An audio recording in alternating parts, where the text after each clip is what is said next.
A gente vai discutir a questão da sociedade, do tempo, e essa perspectiva da teoria da história dentro do que nos interessa, que é a perspectiva de pesquisa. O que nos interessa agora é compreender efetivamente o que vem a ser a história, como funciona a noção de tempo dentro da história, para que a gente possa, num período posterior, entender todas essas ligações e como essas ligações históricas se dão, é o que nos interessa, mas a visão que o historiador tem na construção da pesquisa da história não é a mesma. Não é a mesma que a gente tem na sociedade de uma maneira geral. Ou seja, muitas vezes, o que a gente tem naquela história que a gente viu lá do ensino médio, do ensino fundamental, por vezes parece ter muito pouco a ver com a, a história necessariamente dentro do que a gente faz na construção da pesquisa. Então, vamos separar aqui dois momentos que Damasceno já deve ter começado a trabalhar com vocês. Com certeza trabalhou, e na perspectiva de trabalho do professor Damasceno, trabalhou e trabalhou bem. História é uma coisa, historiografia, embora esteja muito ligada, é uma outra coisa. Então, quando a gente está falando de história, a gente está falando da presença do homem no tempo. E embora o pessoal da literatura goste de colocar a história com H, a história com E, e ultimamente está ficando cada vez mais difícil separar a história com H de história com E, para a gente tem uma distinção. A história é a presença do homem no tempo. E a história enquanto ciência, procura ter historicidade. Ou seja, a historicidade é aquilo que tem história. No frigir dos ovos, e ao final das contas, tudo tem história. Mas o homem também é um ser social. O homem é, em essência, um ser social. Então, se a história é a presença do homem no tempo, e o homem é um ser social, isso envolve também a sociedade. Então, nesse caso, a história seria a presença desse homem, ser social, ou dessa sociedade, no tempo. Só que aí a gente já começa a perceber que, para estudar a presença do homem no tempo, várias tentativas foram feitas anteriormente, e a historiografia, que é a escrita da história, a maneira como a história é escrita, ela também tem as suas diferenças. E vai tendo uma outra construção, que, com o passar do tempo, vem se desenvolvendo. Ou seja, nenhuma ciência é estática. Nenhuma ciência começou lá com os gregos ou lá na pré-história e se manteve igual ao longo de toda essa presença.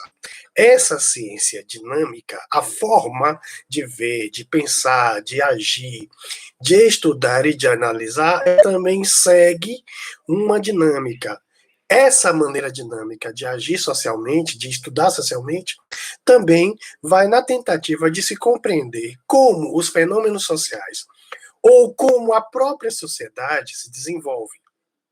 Então, vamos entender que, ao longo de todo o tempo da presença humana na Terra, e da presença humana enquanto seres sociais, já que a arqueologia ela trabalha com essas etapas pré-humanas, mas enquanto é humano, é social, essa presença ela vai sendo estudada na maneira em que essa própria sociedade ela vai se transformando.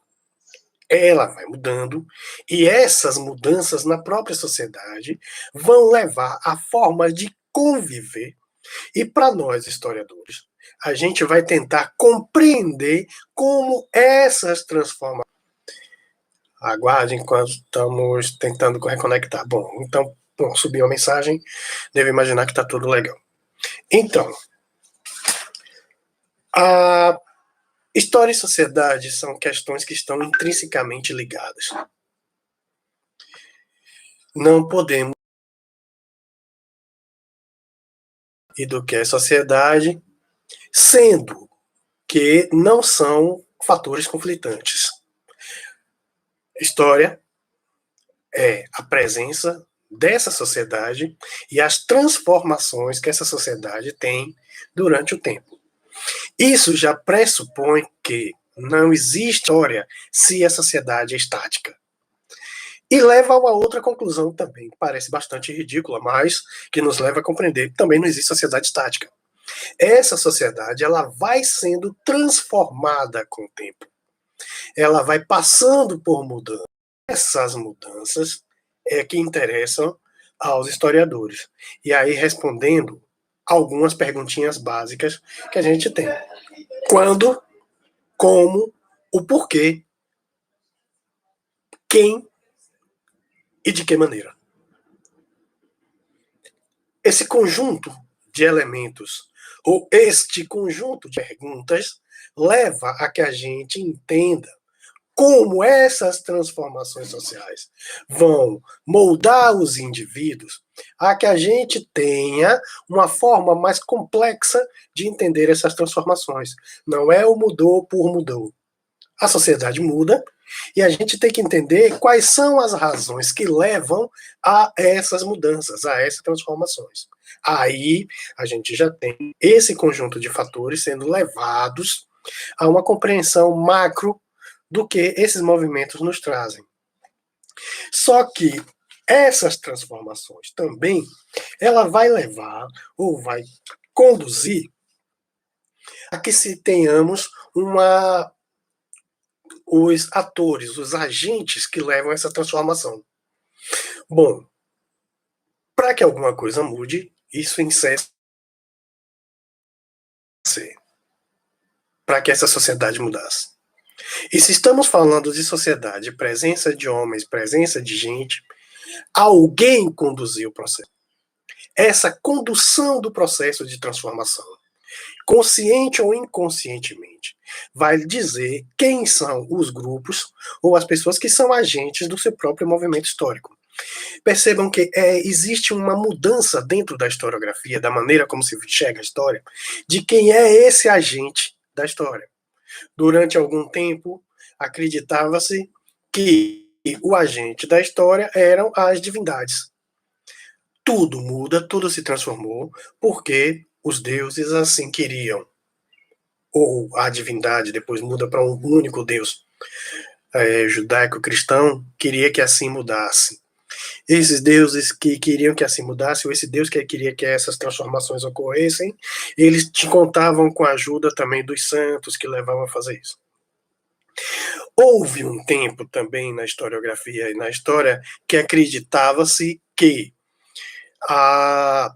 essa mudança era ligada, guiada pelos reis, pela nobreza, que também é uma posição bem teologizada, bem teológica, porque esses deuses também eram, esses reis, essa nobreza, também era agente de Deus. Houve um tempo que tem os motores da história. O que seriam esses motores? Os elementos que levam a essas transformações sociais. Como essa transformação social ela vai sendo moldada ou ligada de uma forma que se tenha uma ligação mais próxima, que se tenha uma forma de mudar ou os elementos que levaram a essa sociedade a terem transformações. De novo, isso vai ter uma diferença muito grande entre a maneira que se percebe a sociedade e as visões de mundo em que esses grupos vão sendo trabalhados.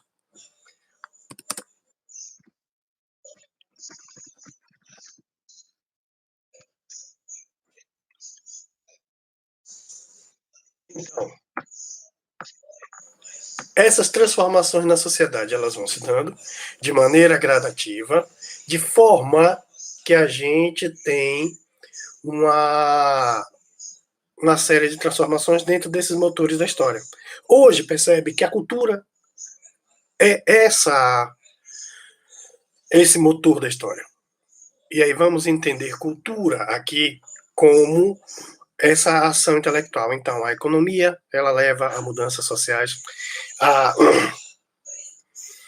a política é uma mudança cultural, as relações em que os indivíduos estabelecem a si também são culturais, e existem fatores externos à própria sociedade, como, por exemplo, as transformações advindas de elementos que vão como a gente aborda. Inclusive, eu queria até tratar sobre isso para discutir a escravidão no sertão, talvez na live que a gente tenta fazer amanhã, se tudo der certo. Essas condições econômicas, essas condições geográficas levam também à transformação. Então, nós temos uma estrutura social montada, preparada para um determinado período, com uma determinada sociedade dentro de um determinado lugar. Essas condições vão ser mudadas a partir do momento em que algum desses fatores sejam historiograficamente. Isso vai ser levado de uma forma com que a gente compreenda como esses fatores vão sendo ligados. Ou seja, existem questões que vão ser mudadas, e essas mudanças, nenhuma delas acontece do nada, de graça, mas essas próprias transformações, elas vão acontecendo de maneira que a sociedade ou o grupo que está naquele lugar se adapta a novas questões, a novos momentos. Claro que nenhuma sociedade também ela é una, hermética, fechada e sem interesses entre grupos. Esses interesses vão ser dos diversos, religiosos, políticos, econômicos. Diversos interesses estão em voga dentro das disputas na sociedade. Esses interesses, então, eles vão também levar a compreensões da história, como a gente compreende aquele momento. E a disputa por esses espaços vai levar com que se tenha também diferentes formas de se agir socialmente, que são aceitas ou não. Isso vai ser aceito ou não, ela vai ser formada através de um acordo social que também vem sendo transformado durante o tempo. Esse acordo social, e aí os advogados sabem disso, na questão de como a legislação vai sendo colocada. Ou seja, primeiro surge uma necessidade, depois surge uma normatização daquela necessidade que vai gerar uma lei. Isso é um exemplo. E com o tempo essas próprias leis caem em desuso. Alguém uma vez me disse, não sei até onde é verdade, que existe uma lei que persevera até hoje, que beijo escandaloso em via pública é crime. E que isso daria uma pena de 6 meses a 1 ano de cana. O problema hoje é se qualificar o que é um beijo escandaloso numa via pública. Se durante muito tempo isso era uma questão importante, hoje em dia não é mais. Essa transformação social, ela deve ser absorvida e adaptada pela sociedade. Daí vem a importância que nós damos na pesquisa historiográfica aos conceitos, que é aquele termo que leva a que a gente tenha uma compreensão exata de todos aqueles momentos sociais que vão levar para que a gente saiba como essas transformações elas são efetivadas. Então, existe uma necessidade e, de alguma forma, essa sociedade se adapta a essa nova necessidade para vencer as superações e continuar existindo. Bom, na história não existem leis e não existem regras, mas se existisse uma, a gente pode colocar que a sociedade sempre vai buscar meios de se preservar como ela está. Nunca vai conseguir, mas sempre vai buscar. E aqueles indivíduos que, porventura, ameacem essa estabilidade social, são instáveis socialmente, vão, de alguma forma, ser excluídos.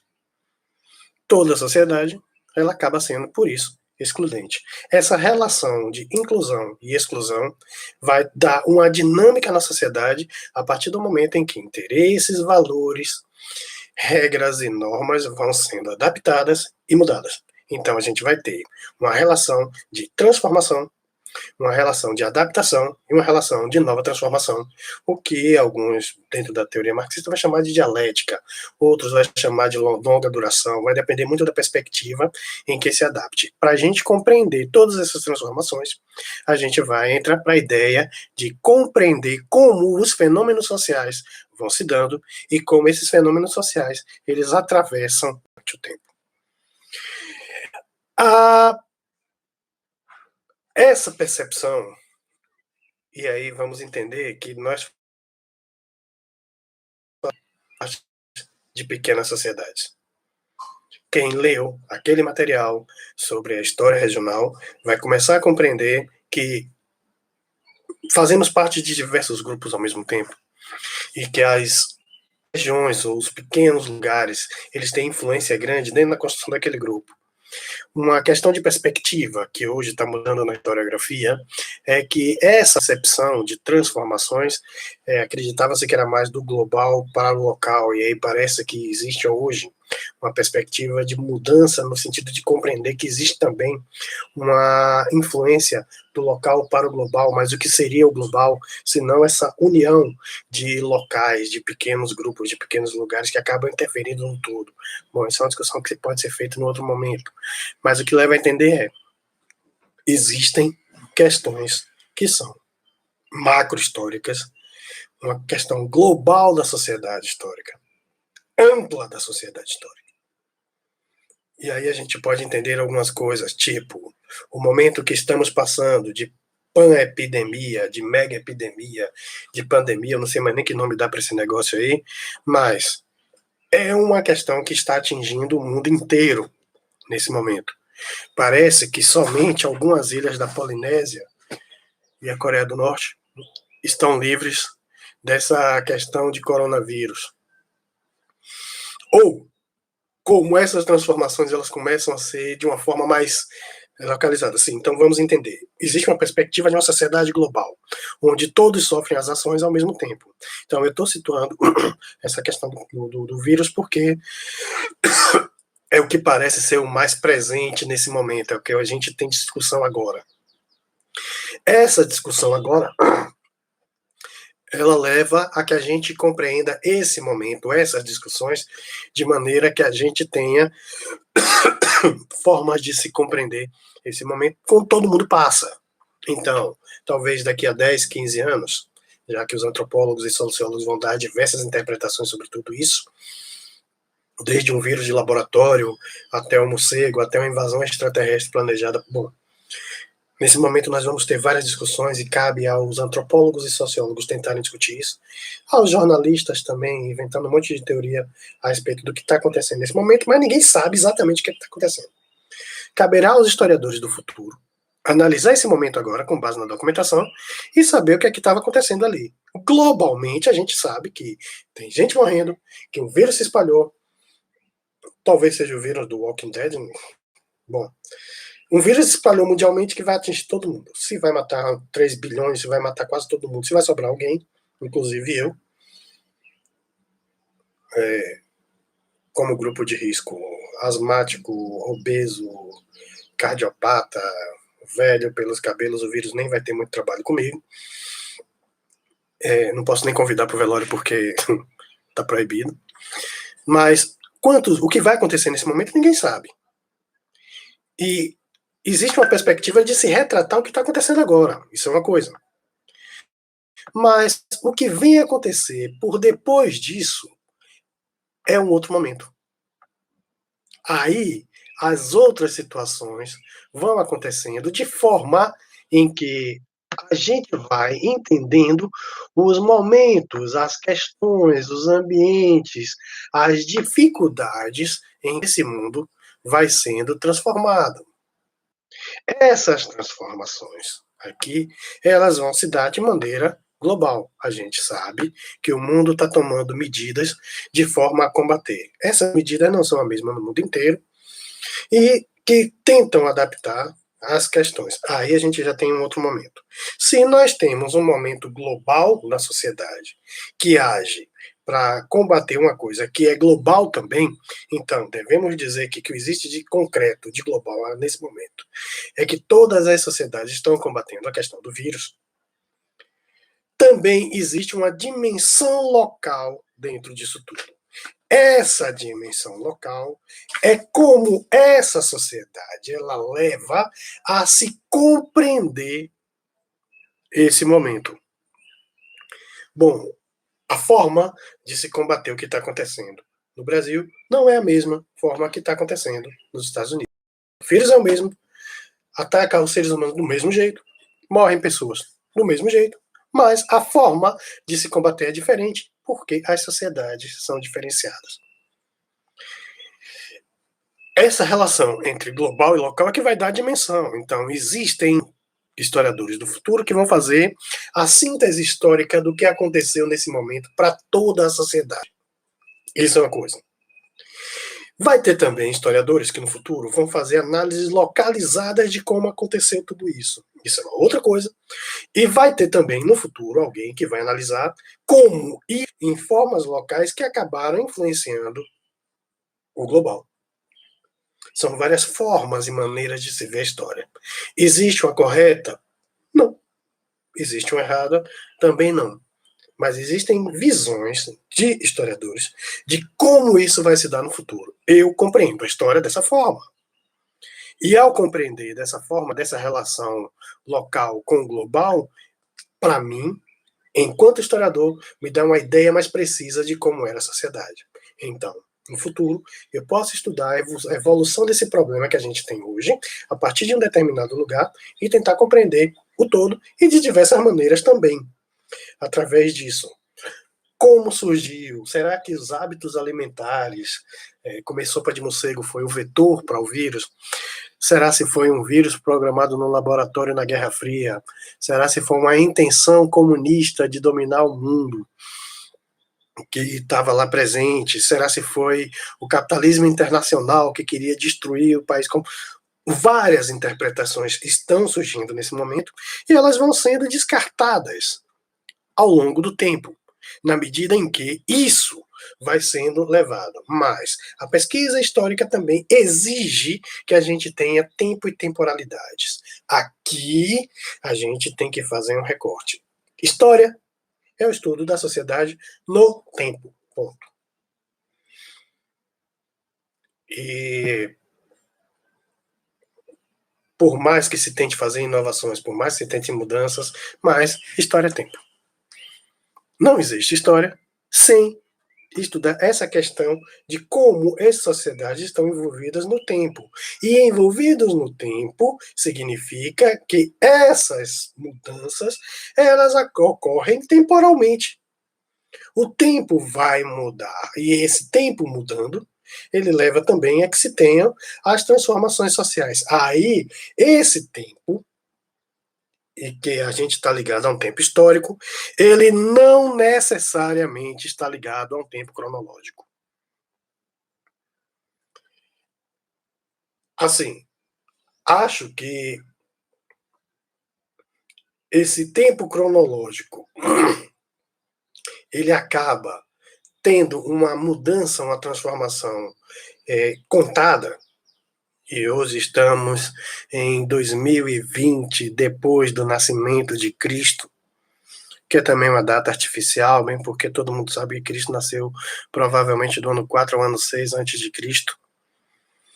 Mas é uma maneira de como a gente se situar, de marcar as eras, marcar as datas. Já foi por estações. Hoje é por...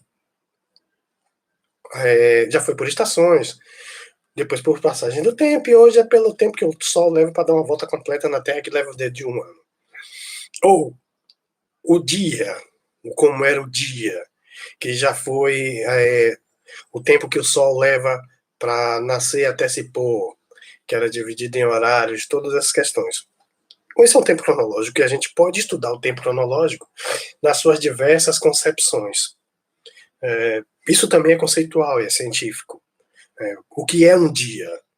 Ou seja, o dia é o tempo que a Terra leva para dar uma volta completa em torno do seu próprio eixo, no movimento de rotação. e que tem em torno de 24 horas. O que é uma hora? É o período de tempo que a Terra leva para dar uma volta para ir de um ponto a outro, que leva mais ou menos 15 graus, tendo a Terra como uma circunferência. E os terraplanistas não vão querer concordar com isso. Mas a gente vem com o tempo também procurando formas mais exatas de marcar, de cronometrar isso, de saber quanto fica. Então, o que é um segundo hoje? Tempo que uma molécula leva para vibrar trocentas vezes, trocentos bilhões de vezes, sei lá, para marca um segundo, porque é uma forma mais concreta, mais clássica de você ter, de exata, para você fazer isso. Porque o Sol depende do lugar da Terra, depende, bom, várias coisas assim. Mas esse é um tempo cronológico. Então, hoje, eu tenho uma certa idade. Cheguei ao auge dos meus 45 anos. Isso é cronológico. O Brasil ontem comemorou os seus 520 anos de suposto descobrimento, de invasão. Bom, aí depende também de quem quiser falar. Bom, isso é cronológico. Mas as mudanças sociais não ocorrem baseadas em um tempo cronológico. E aí a gente tem o tempo histórico. O tempo histórico é o tempo que leva para que as transformações sociais aconteçam. E isso vai variar de lugar para lugar, embora tenham concepções globais e concepções locais. Como estamos numa época de imediaticidade, é tudo imediato, é tudo no agora, todo mundo se apressa para dar informação, todo mundo se apressa para analisar, e a maioria das análises estão completamente equivocadas. Disso tudo já estão dizendo que radicalmente com essa presença do vírus, depois da epidemia, da pandemia, da quarentena, da prisão, o que a gente está agora, tudo vai mudar. Essa mudança para uma nova coisa que ninguém sabe exatamente o que é que vai estar considerada como tempo histórico. Essa marca é que desde uma coisa acontece até uma outra coisa acontece. Então, poderíamos marcar o século XX e o século XX dentro dessa perspectiva que estão colocando agora. Ou seja, o século XX começa com a grande epidemia da gripe espanhola e termina no início da grande epidemia do coronavírus, século XX. Alguns já marcaram que o século XX teria aquela longa duração da Guerra Fria, da Primeira Guerra Mundial, até o fim dos estados totalitários do comunismo real. Bom, existem várias formas de se ver, mas esse tempo histórico também são os tempos das mudanças. São os tempos das transformações sociais. E aí a Escola dos Análises faz uma descoberta fantástica em cima disso, que é descobrir as durações. Você tem um tempo mais curto, que são os tempos das curtas durações, e no Brasil a política é uma curta duração. Os grupos políticos que estão hoje, daqui a pouco, que eram heróis, viram bandidos, e aí começam a ser defenestradas. As pessoas que eram endeusadas, no outro momento já não valem mais nada. E parece que esse nosso tempo de curta duração, esse tempo político, eles transformam em menos de 2 anos, e agora está transformando menos, porque a sociedade vai mudando. Existe um tempo de média duração, que são as transformações econômicas. Então, nenhuma regra econômica, nenhuma doutrina econômica modifica do dia para a noite. Então, não adianta dizer que foi esse governo ou aquele governo que destruiu toda a economia do país num período de 6 meses. Impossível. A não ser que tenha uma catástrofe. E mesmo na catástrofe, como a gente está conhecendo agora, a gente percebe que estávamos despreparados para perceber esse momento. Esse tempo histórico para que se tenha uma comparação, uma comprovação, os momentos que eram dentro de perspectivas de análise. Então, a maneira como as transformações ocorrem, elas vão ocorrendo dentro de um determinado período. Esse período é um tempo histórico e que, por vezes, esse período de tempo histórico, ele não bate com o tempo cronológico. E aí a gente tem que começar a compreender como esse tempo histórico ele é formado, ele é constituído, porque ele é artificial. A gente não pode considerar tempo necessariamente como uma criação natural. Não é. Aliás, tempo nenhum é natural.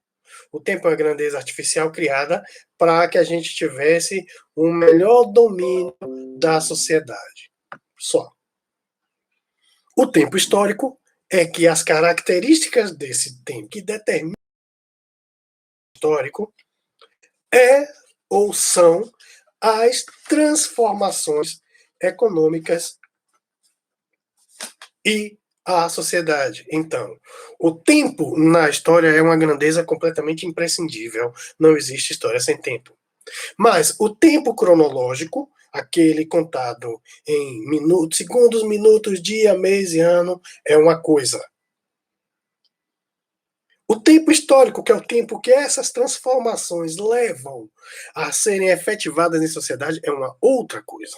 Então, o que está acontecendo na nossa sociedade atualmente não é uma coisa que começou ontem, ou que começou no mês de dezembro. Essas transformações já vinham se gestando. Por quê? Vamos ver. Já existiam mudanças econômicas, mudanças políticas já existiam em voga. Isso é uma curta duração. Já existiam mudanças econômicas e que se agravam com esse momento e que vai levar a uma nova questão. Isso é uma outra coisa. E vai existir, ou está existindo, uma mudança na mentalidade. Isso é uma longa duração. Porque as transformações de mentalidade não vão mudar de um dia para a noite. E não vão mudar com meses, e não vão mudar com essas questões, porque são coisas muito cruciais. Dentro desse próprio exemplo do que está acontecendo agora, em termos de tempo, a gente pode ver as pessoas estão se adaptando muito rapidamente às questões políticas. E daqui a pouco o líder político que não der a resposta adequada que a sociedade exige para isso, ele vai ser retirado. E vai vir um novo grupo com uma nova perspectiva. Isso é curta duração. As mudanças econômicas que estão acontecendo agora é uma mudança que já vinha se produzindo um pouco antes, se acentua agora e vai gerar uma nova relação econômica depois. Como nós vamos nos relacionar com o trabalho? Não sei. Como nós vamos nos relacionar com a tecnologia? Não sei. Quantas pessoas vão ficar desempregadas e aí vão formar uma nova classe ou uma classe proletária? Eu não sei. Essa mudança econômica, ela tem uma duração maior, que a gente não sabe o resultado, mas a gente está nisso. É onde a gente está mudando. Mas existe uma coisa mais grave, ou mais maior que tudo isso, que é uma longa duração na transformação da mentalidade, a forma como as pessoas pensam. E isso não é global. Não existe uma mentalidade humana global. As pessoas do mundo inteiro não pensam de uma única forma. Tanto que a gente está vendo as reações que se tem a essa perspectiva do vírus. E algumas perspectivas também de qual a origem disso. Então vamos pegar só por um exemplo essa ideia do surgimento pela questão da cuneza. Não estou querendo dizer que essa foi a origem, como surgiu o vírus, não tenho propriedade nenhuma para dizer. Mas com base no que os jornais estão dizendo, e com toda a chance de estar tudo errado dentro dessa interpretação, eles vão dizer que essa epidemia surge do contato dos grupos humanos na China através do contato com animais silvestres e do consumo de carne desses animais, mais precisamente no tal de uma sopa de morcego que tinha para lá. Admitindo que isso seja verdade, e eu não quero dizer nem que é nem que não é, isso serve só para que a gente analise esse contexto, o hábito de comer comidas estranhas a alguns animais é um tipo de mentalidade que não começou antes dessa epidemia, 2 dias, já existia há muito tempo atrás, e que não vai acabar agora também. Observem que muitos dos nossos hábitos que temos dentro dessa nossa sociedade aqui são seculares. A gente guarda a maneira de vestir, a maneira de falar, a forma como a gente se dirige entre as outras pessoas. Por mais que existam conflitos de gerações, mas a gente está ali sempre dentro de regras sociais. Essas mudanças de mentalidade, elas também se adaptam a questões de ambiente, mas elas às vezes vão muito além disso. Vamos lembrar que o que é gostoso num outro lugar, ele é intragável para uma sociedade determinada. Vamos pensar como a gente se adapta às nossas próprias questões, nos nossos hábitos, na nossa forma de ver, no gostar, na repulsa. Gostar não é biológico, ele é cultural. Assim como nojo também, ele também não é biológico, ele é cultural. Há algumas atitudes que a gente tem em um grupo seria horrendo, para um outro grupo seria absolutamente normal. Isso pode ser levado a uma questão muito mais de como é que surge xenofobia, como é que surge os centrismos que vão levar aos preconceitos, essas coisas, quando a gente considera que os nossos hábitos, a nossa sociedade é perfeita e que aquilo deve ser levado para todo mundo.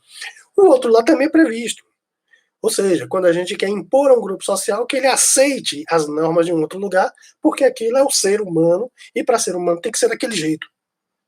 Nós temos várias normas e várias regras. Culturalmente, isso vai sendo transformado. Essas transformações aqui vão da ideia de tempo. O tempo histórico, ele está balizado dentro desse recorte das durações.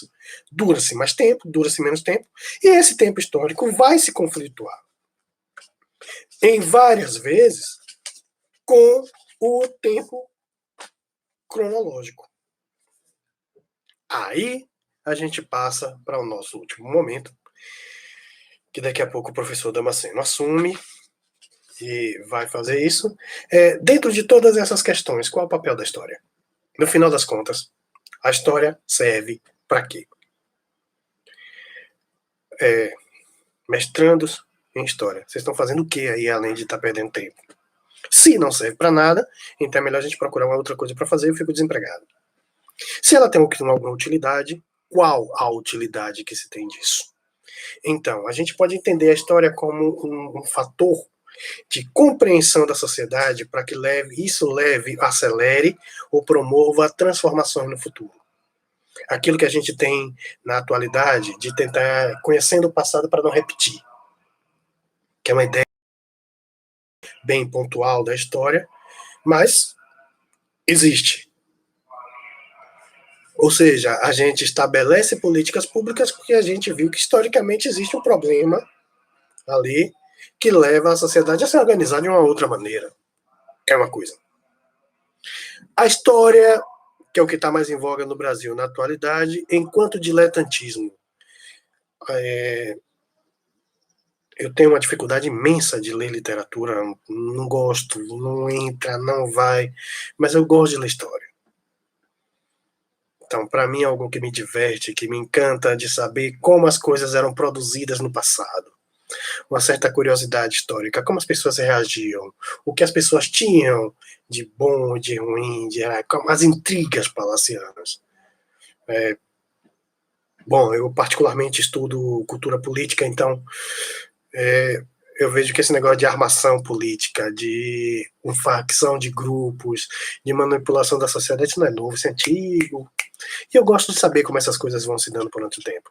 Então, se nós temos aquela parte prática da história, nós temos agora uma parte mais de divertimento, de diletantismo. A história enquanto uma maneira de se divertir, é um romance da vida real. Embora a gente tenha determinados acontecimentos históricos que romancista nenhum teve ainda a capacidade de colocar no romance, que ninguém acreditava, de manipulações, de regras, de assassinatos, de formas como as pessoas se organizam. Essa visão da história, também de uma história mais diletantismo, é o que está presente no mundo de hoje. E algo que tinha no passado, e que agora começa a voltar, que é uma história mais engajada com posicionamentos políticos e buscando, dentro da sua justificativa, para o hoje, elementos históricos. Na grande maioria das vezes fraudado. Inúmeras vezes fraudado, tanto de um lado quanto do outro. E aí a gente vê uma disputa política, e isso está acontecendo em vários lugares do mundo, não é exclusividade do Brasil, mas a gente cita o nosso país, e aí pegando o gancho do que está acontecendo nesse momento agora com essa questão dos vírus, as diversas interpretações que os grupos políticos estão colocando. Então, eu já vi aqui nos jornais, na televisão, de grupos dizendo, gente importante de governos dizendo que esse vírus é uma criação de movimentos comunistas para dominarem o mundo.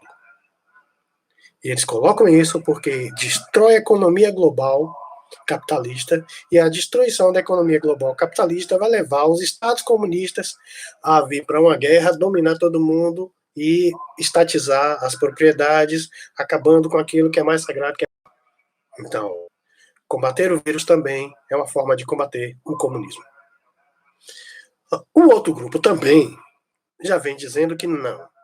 Esse vírus ele foi criado de forma pensada pelo capitalismo internacional, pela grande burguesia, como uma forma de exterminar os pobres e continuar mantendo tudo isso. São viagens? São viagens. Um determinado grupo já disse que agora são grupos racistas, que criaram vírus para exterminar a população negra ou a população de determinados países, principalmente na África. E começam a citar exemplos históricos de como historicamente isso vem acontecendo. Então, a forma de levar, de atribuir a essa questão do passado para hoje e buscar no hoje elementos que também leva a essas questões. A gente acaba levando todos esses momentos a acreditar nesse tipo de coisa. E para mostrar o seu ponto, busca-se elementos históricos para dizer, olha, no passado era assim, e a gente está tendo a repetição desse passado para fazer dessa forma. A busca por heróis, a construção de heróis, a construção de símbolos, que no final das contas eram pessoas como a gente, que viviam como a gente, que tinham seus valores, suas questões, e que acabaram tendo todo esse momento de intervenção dentro da sociedade. Então, esses usos da história vão sendo levados a que a gente tem isso. Como a história, então, vem a nossa reflexão final a respeito disso, que estamos há quase uma hora, como essa transformação ela pode ser ligada de uma maneira que a gente compreenda a história enquanto ciência. Aí que tá. Existe uma verdade única? Provavelmente não. Existe uma única forma de ver a história? Também não. Mas existe uma seriedade em ver nas fontes. Como aconteceram essas coisas nesse dado momento. E aí vem para o estudo dos nossos queridos quilombistas, eu cito eles sem esquecer dos outros, mas historicamente a gente tem também construções dessa sociedade que refletem no hoje, isso é verdade. A gente também tem forma de ver como essas sociedades elas são construídas e qual a dinâmica delas, isso a gente também pode fazer. A gente pode ver como determinados grupos sociais eles nascem e eles são alijados ou eles são privilegiados dentro de processos históricos dentro disso. E aí ele vai me desculpar, pensei que ele está presente, vai me perdoar. O estudo que Gleison está fazendo de um grupo que é privilegiado na sociedade, mas que internamente também tem suas situações de conflitos e preconceitos, supostamente por conta da cor, já que como eles têm mais ou menos as mesmas condições econômicas, o preconceito não é econômico, não é social. Então, como isso acontece? Como se dá isso? Como nós trabalhamos com ciência mais ou menos pura, ciência pura. Então, dentro das nossas pesquisas, que transformação social pode acontecer? Muitas, poucas ou nenhuma. A gente não trabalha na perspectiva de que vamos transformar tudo pela nossa pesquisa, que nossa pesquisa vai ser revolucionária no momento em que a gente vai conseguir destruir tudo isso. Provavelmente não. Mas existe uma questão histórica da gente conhecer exatamente como as coisas se deram. Isso, as fontes não estão registrando. A metodologia do análise das fontes vai nos dizer como fazer isso e uma compreensão da história enquanto ciência que a gente leva para fazer todas essas questões. Então, nesses últimos 52 minutos que estamos aqui, a gente já viu como a história e a historiografia ela se distinguem, como essa perspectiva de história ela vai sendo construída através do tempo, o que é o tempo e a distinção entre tempo cronológico e tempo histórico, essa sociedade dentro das transformações históricas, já que a história também é uma história de mudança e transformação dentro da própria sociedade, e quais são os usos que essa história tem enquanto ciência dentro desse aspecto que estamos aqui. No mais, a gente para e espera o próximo momento com o professor Damasceno.